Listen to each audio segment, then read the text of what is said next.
नमस्कार दोस्तों, जैसा कि मैंने बताया था कि बहुत जल्दी मुलाकात होगी, तो आज हम हैं विकास अपने पूर्व चेयरमैन श्री मनोज धामा जी के साथ में।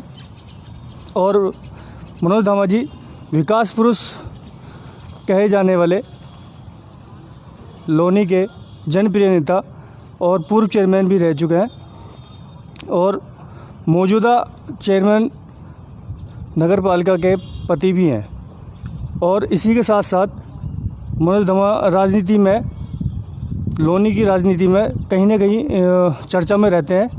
तो आइए बात करते हैं श्रीमान मनोज धामा जी से। धामा जी, सबसे पहले आपका स्वागत है हमारे शो में।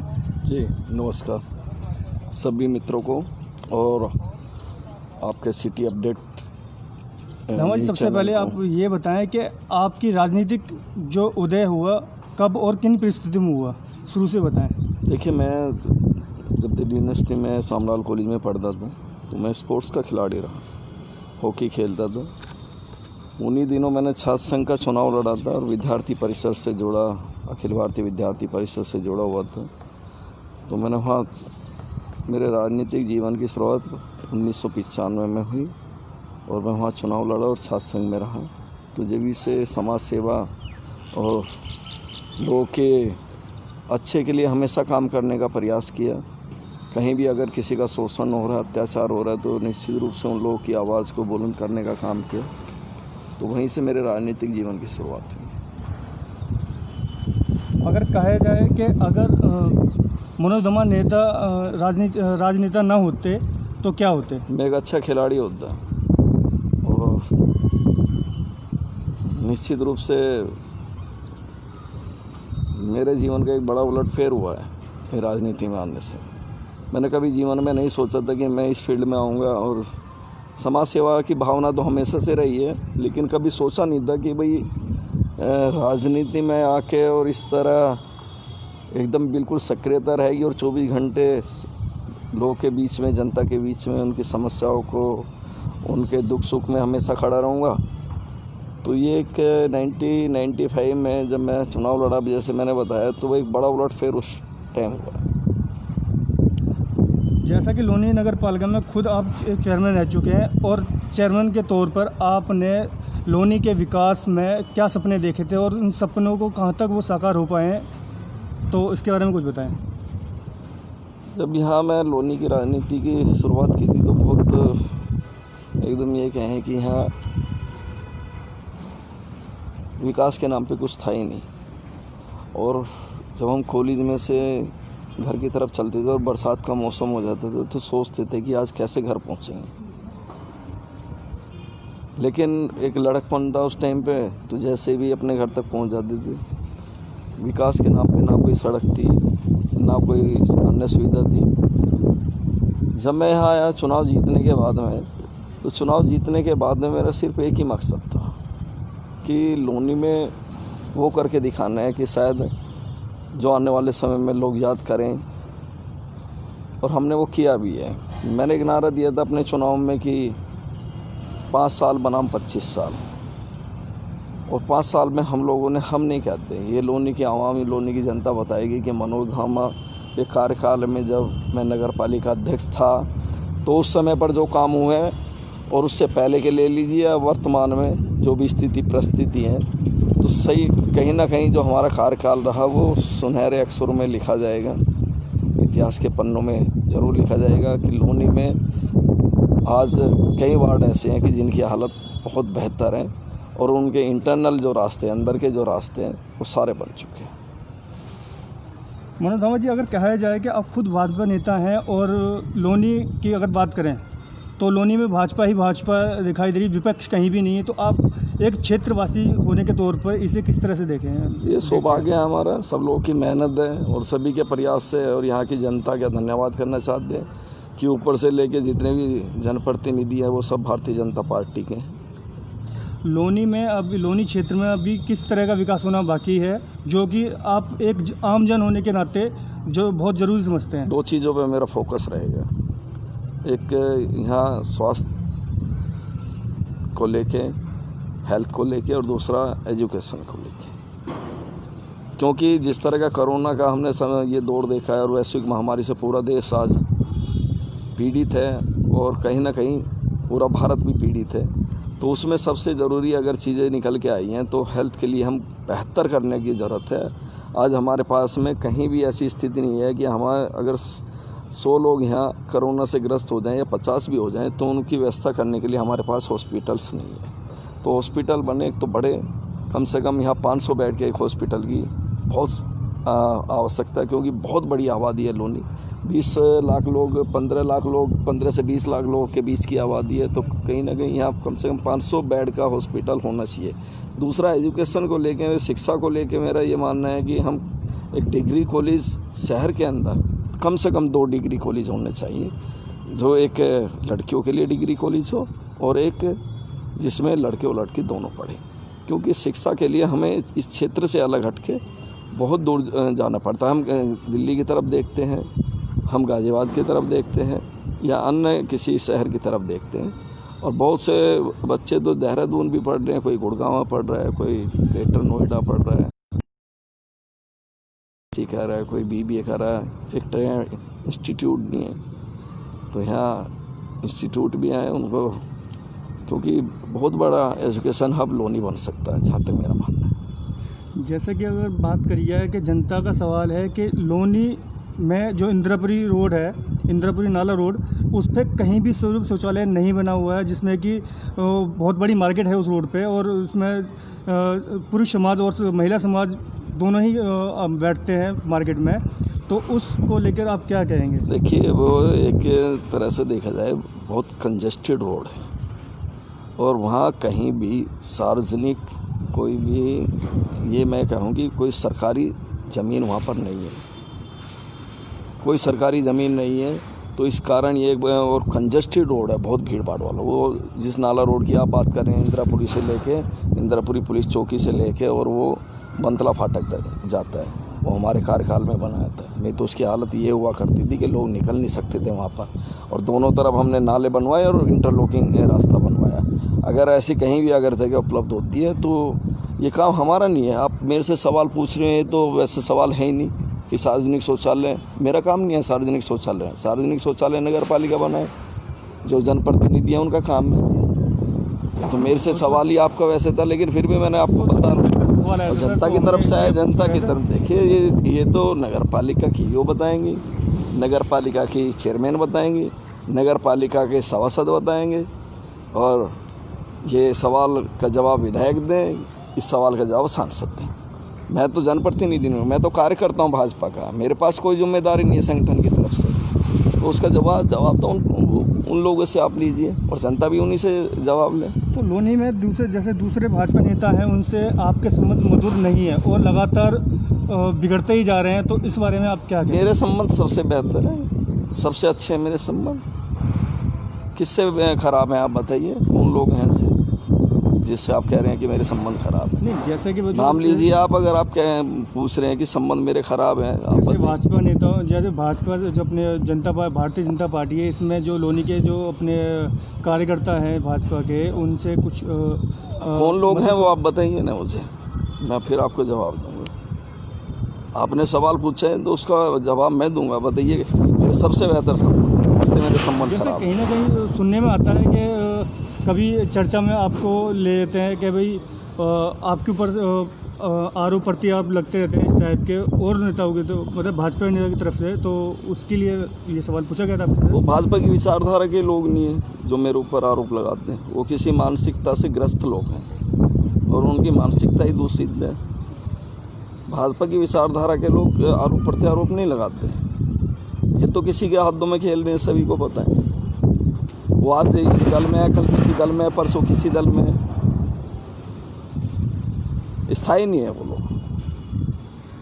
तो हमारा अगला जो सवाल है सर आपसे, वो थोड़ा निजी है कि जैसे वर्तमान में आप चेयरमैन रह चुके हैं लोनी नगर पालिका के, और आज के दौर में, मौजूदा दौर में आपकी धर्मपत्नी श्रीमती रंजीता धामा जी चेयरमैन हैं, तो क्या घर में भी वही सत्ता पक्ष के जो कह सकते हैं कि घर में भी वो, घर में भी उन्हीं का राज चलता है, ऐसा पूछना चाह रहे हैं ना? घर में हम पति पत्नी के तौर पे रहते हैं और वो शहर में आके और मेरे कार्यालय पे वो एक नगर पालिका की अध्यक्ष है। और जिस तरह का हमारा आपस में तालमेल है, मैं ईश्वर से ये प्रार्थना करता हूँ कि सभी का एक दूसरे के साथ में पति पत्नी का इसी तरह से व्यवहार रहे। वो बहुत सौम्य और बहुत अच्छी महिला है। सांस्कृतिक एक तरह से देखा जाए कि पीछे की बैकग्राउंड से लेकर अपने परिवार को, अपने पूरे परिवार को जिस तरह से संभालती हैं वो काबिल तारीफ़ है। हर महिला को इस तरह की होना चाहिए कि जो घर में एक गृहिणी के रूप में रहे और बाहर आने के बाद में, घर से बाहर निकलने के बाद में अपनी जिम्मेदारियों का एहसास कराए लोगों को। और वो रही भी हैं हर समस्या से लड़ने के लिए, जिस तरह से वो निश्चित तौर पे आगे रहती हैं और घर में भी रह के जो भी फ़ोन कॉल्स आती हैं, मैसेज मिलते हैं, उन लोगों से बात करती हैं, उनकी समस्या का समाधान कराने का भरसक प्रयास करती हैं। अगर कहा जाए कि आप भाजपा नेता, अगर आपको भारतीय जनता पार्टी और लोनी के विकास क्षेत्रों में जो अपनी लोनी जनता है उनमें से किसी एक को चुनना हो तो आप किसे चुनेंगे? किस चीज़ में? किसी आपको अगर भाजपा पार्टी को या कह सकते हैं कि लोनी की जनता को, दोनों में से किसी एक को चुनना हो तो किसे चुनेंगे? मैं तो दोनों को ही चुनना पसंद करूँगा। मैं पार्टी के साथ रहा, पार्टी के साथ हूँ और साथ रहूँगा। और लोनी की जनता मेरे दिल में बसती है, मेरी हर रूह में, हर सांस में लोनी की जनता, उनके दुख दर्द, उनकी तकलीफ़, क्योंकि मेरा परिवार है वो तो परिवार को नहीं छोड़ा जा सकता। लोनी की जनता मेरा परिवार है, मैं अपने परिवार को नहीं छोड़ सकता और मैं दोनों को ही चुनना पसंद करूँ। कोरोना महामारी में दौर से देश गुजर रहा है, आर्थिक मंदी से भी गुजर रहा है, तो लगातार जो लोगों के साथ में जो दिक्कतें परेशानी बन रही हैं, तो इस बारे में आप लोनी या देश की जनता को क्या संदेश देना चाहेंगे? देखिए, संदेश मेरा यही है कि सबसे पहले तो हम लोगों को जो भी दिशा निर्देश हों सरकार की तरफ से उनका पालन करना चाहिए। कम से कम घरों से निकलें, ज़रूरत में ही घरों से निकले, लेकिन अब मजबूरी बन गई है क्योंकि रोजी रोटी भी एक बहुत बड़ा प्रश्न है। जीवन यापन करने के लिए हमें घरों से बाहर भी जाना पड़ेगा और कारोबार के लिए भी जाना पड़ेगा। लेकिन अब ये बात मान के चलिए कि अब हमें जो लड़ना है और जो हमें जीना है, इस कोरोना के साथ ही जीना है। इसी के साथ हमें ये मान लेना चाहिए कि हमें आने वाले जो समय है और ये जून का जैसे लास्ट जाएगा और जुलाई, मैं मानता हूँ कि ये अपने जो कोरोना होगा अपने पूरे चरम पर होगा और ज़्यादा हमें सतर्क रहने की ज़रूरत है और ज़्यादा हमें जागरूक रहने की ज़रूरत है। हम अपने घर में जाएं तो पूरी तरीके से अपने हाथों को। दिलीप झा जी का सवाल है कि डीएलएफ जो जीडीए अप्रूव्ड कॉलोनी है उसका सबसे बुरा हाल है, तो इस बारे में आप क्या कहेंगे? देखिए, दिलीप झा जी जीडीए ने, पहले तो मैं उनसे ही उनकी जानकारी के लिए डाल दूं कि जीडीए ने आज तक सिर्फ एमएम रोड एक बनवाया था, वो भी जब हम लोग चेयरमैन हुआ करते थे। माननीय राजनाथ सिंह जी यहाँ पर सांसद थे और संतोष यादव जी जीडीए के वीसी थे। तो उस टाइम पे सिर्फ एक एमएम रोड था जो 1 करोड़ कुछ हज़ार रुपए में बन के तैयार हुआ था। वो भी हम लोगों ने निवेदन करा था, मैंने व्यक्तिगत और यहाँ के माननीय सांसद जी ने जो वर्तमान में रक्षा मंत्री हैं। तो उसके बाद में जीडीए ने एक भी रुपया आज तक भी, डीएलएफ हो, एसएलएफ हो, आपका इंदिरापुरी हो, आपका लालबाग हो, आपका राम पार्क, रामेश्वर पार्क, खन्ना नगर हो या इंदिरा एन्क्लेव हो या और जीडीए से अप्रूव्ड जो कॉलोनी है, एक पैसा विकास के नाम पर आज तक नहीं लगा है। विपिन किसाना जी का सवाल है कि 2022 में क्या मनोज दामा जी लोनी के विधायक बनना चाहेंगे? क्यों नहीं बनना चाहेंगे भाई? हर आदमी राजनीति में महत्वाकांक्षाएं रखता है, तो अगर मौका मिलेगा, लोनी की जनता मौका देगी और पार्टी मौका देगी तो बिल्कुल लड़ना भी चाहेंगे और बनना भी चाहेंगे। और कोई भी चुनाव हम सिर्फ जीतने के लिए लड़ते हैं। और ये विपिन जी, अगर पार्टी ने मौका दिया और लोनी की जनता चाहेगी तो बिल्कुल चुनाव लड़ना चाहिए। अमित कश्यप का सवाल है कि लोनी से दंगाई कब खत्म होगी? किस चीज़ की दंगाई? कई तरह की दंगाई होती है। एक तो सीए को लेकर दंगा भड़काने का प्रयास किया गया, एक अभी पीछे ये जो आपका राम मंदिर का निर्माण को लेके कुछ लोगों ने उकसाने का काम किया, एक गोकशी के नाम पे लोग दंगा भड़काने का काम करते हैं, एक कुछ ऐसे तत्व भी हैं जिनका मकसद ही राजनीति में सिर्फ बवाल काटना है। तो पहले तो अपना जो इनका क्वेश्चन है अमित भाई का, अमित कश्यप जी का, पहले तो ये बताए फोकस करके दोबारा कि कौन सी दबंगई। अच्छा, दबंगई इन्होंने कही है। दबंगई किस चीज़ की दबंगई, किसने दबंगई करी है भाई? कौन लोग हैं जो दबंगई करते हैं? उसके लिए शासन प्रशासन है, लोकप्रिय सरकार है माननीय योगी जी की। तो मुझे तो लगता नहीं कि यहाँ कोई दबंगई दिखा सकता है। संतोष शर्मा जी का सवाल है कि शिक्षा के प्रति आपका क्या विचार है? अभी बताया मैंने, उनको बताया था, अभी मेरा शायद वो लाइव देर से देख रहे होंगे। मैंने ये बताया था कि सबसे ज़्यादा यहाँ इस क्षेत्र में 2 चीज़ों की ज़रूरत है, शिक्षा और चिकित्सा। हम लोग डेवलपमेंट काम हो रहा है, मैं ये नहीं कहूँगा काम नहीं हो रहा है, लेकिन अभी 2 चीज़ों पे, एक तो शिक्षा चिकित्सा और एक साथ में बिजली की व्यवस्था। इन तीनों चीज़ों पे हमें और ज़्यादा वर्क करने की ज़रूरत है। तो शिक्षा, अगर ये एजुकेशन हब, जैसे मैंने पहले दोहराया था, अब फिर कह रहा हूँ, लोनी एक बहुत बड़ा एजुकेशन हब बन सकता है। फिर वहीं लौट के आएंगे सर कि संतोष शर्मा जी ने दोबारा एक क्वेश्चन करा है कि जैसे आम आदमी पार्टी जो दिल्ली में छोटे छोटे मोहल्ला क्लिनिक बनाती है, तो लोनी नगर पालिका में के द्वारा इस टाइप के कुछ क्लिनिक बन सकते हैं? देखिए, पहले तो मैं उनकी जानकारी के डाल दी है कि जो अधिकार क्षेत्र में काम नहीं होते उनके बारे में पूरा संज्ञान लेके वो प्रश्न करें। लोनी नगर पालिका का काम मोहल्ला क्लिनिक बनाने का नहीं है। लोनी नगर पालिका का काम बिजली घर बनाने का नहीं है। वो जगह और संस्तुति कर सकते हैं। लोनी नगर पालिका का काम हॉस्पिटल बनाने का नहीं है। लोनी नगर पालिका का काम डिग्री कॉलेज, इंटर कॉलेज बनाने का नहीं है। नहीं, वो तो सिर्फ आपसे जो आप एक राजनेता हैं और आगे विकास पुरुष हैं, इस करके आपसे ये सवाल रखे जा रहे हैं जनता के। और ये मोहल्ला क्लिनिक के लिए मुझे लगता नहीं कि नगर पालिका के अधिकार क्षेत्र में आता है। अप्रोच लगाई है कि सर आप ऐसा कुछ करवाना चाहेंगे? बिल्कुल, देखिए ये सरकारी स्तर पे जो यहाँ के बड़े जनप्रतिनिधि हैं वो उसको संज्ञान में लें और वो उनके कार्य क्षेत्र में आता है। मुझे लग रहा बारिश का भी मौसम हो गया। उदित शर्मा जी का सवाल है कि मौजूदा विधायक के कार्य से आप संतुष्ट हैं? उदित जनता जवाब देगी भाई, मेरे अकेले के संतुष्ट होने ना होने से क्या फर्क पड़ता है। वो आने वाला चुनाव है, उसमें पार्टी तय करेगी कि वो संतुष्ट है, जनता तय करेगी कि संतुष्ट है कि नहीं है। तो उनको कुछ इस सवाल का जवाब मुझे लग रहा है कि 2022 में नवंबर में उनको मिल जाएगा। पार्टी अगर उन्हें रिपीट कर दिया तो शायद पार्टी संतुष्ट है, जनता उनको रिपीट कर दिया तो शायद जनता भी संतुष्ट है। मुझे लग रहा है कि अंदर चल देना चाहिए। बारिश काफ़ी तेज़ है।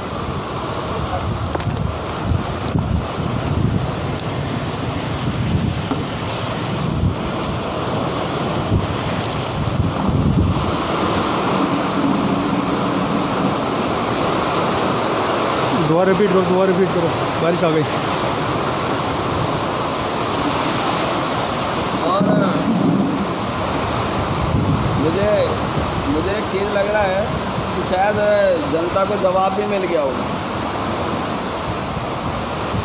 जी, आप कुछ कहना चाह रहे हैं? मैं कह रहा हूँ कि शायद आपके अभी किसी भाई ने प्रश्न किया था तो शायद जनता को जवाब मिल गया होगा।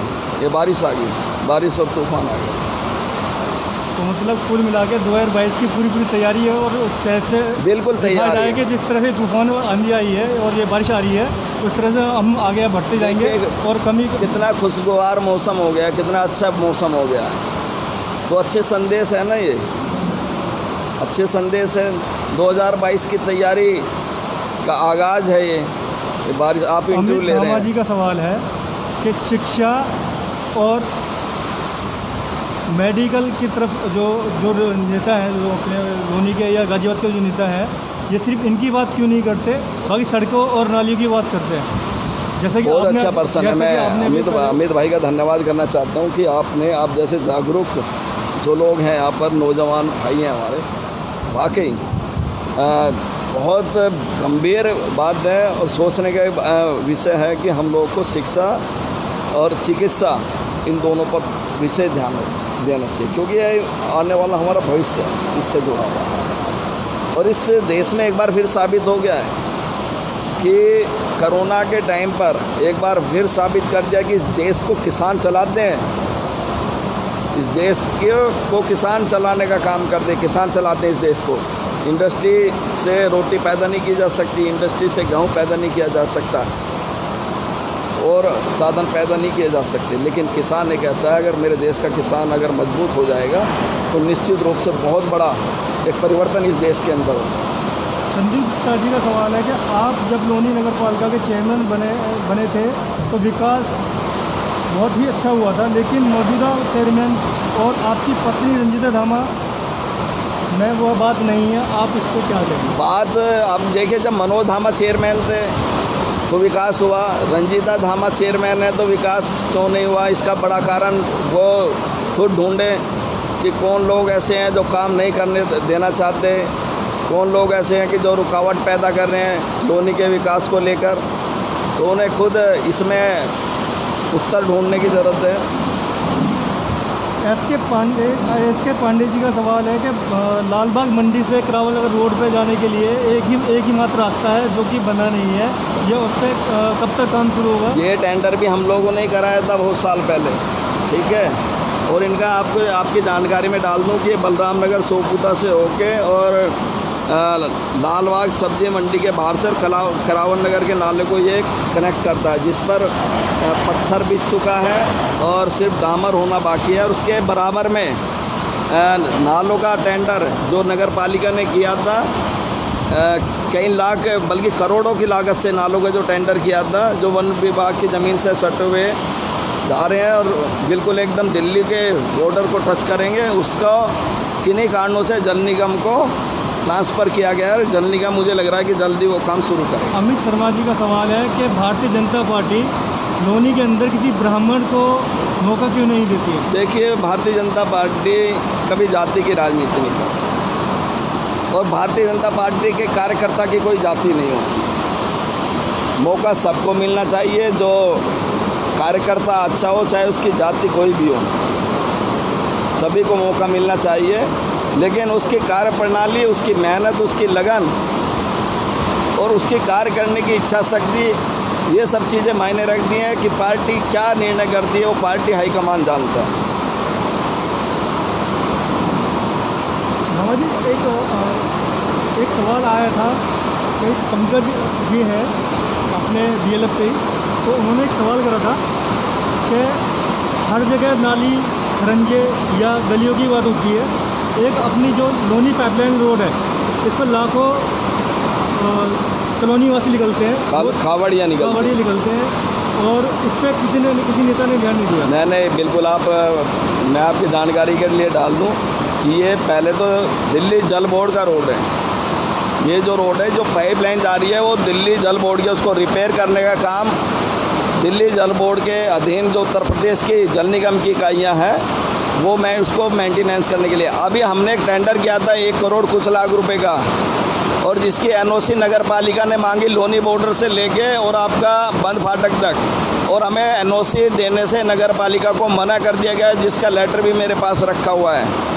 और उसमें ये कहा गया है कि इसको दिल्ली उत्तर प्रदेश जल निगम की जो मतलब कि इकाई है वो उसको बनाएगी। विक्रम सिंह जो शायद जल निगम के एक्शन है, उनका लेटर आया है, मैं आपको दिखा दूँगा। तो हम लोग तो काम करना चाहते हैं, लेकिन जो हमारे हैंड ओवर ही नहीं है कोई रोड, तो उस पर हम कैसे काम कर सकते हैं? नगर पालिका कैसे काम कर सकती है? मैं तो एज ए चेयरमैन का पति होने के नाते ये बात उनकी तरफ से रख रहा हूँ, क्योंकि कल परसों ही मेरी उनसे डिस्कस हुई है इस संबंध में।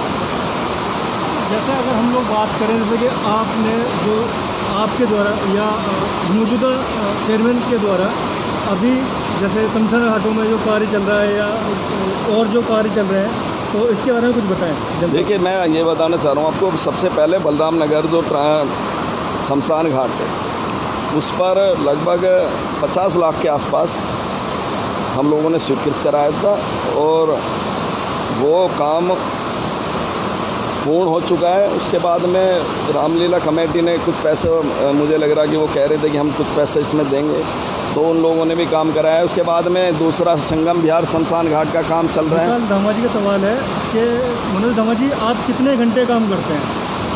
मेरे काम करने के मैं घंटे नहीं गिना करता, मैं ये देखता हूँ कि मैं कितना काम कर सकता हूँ।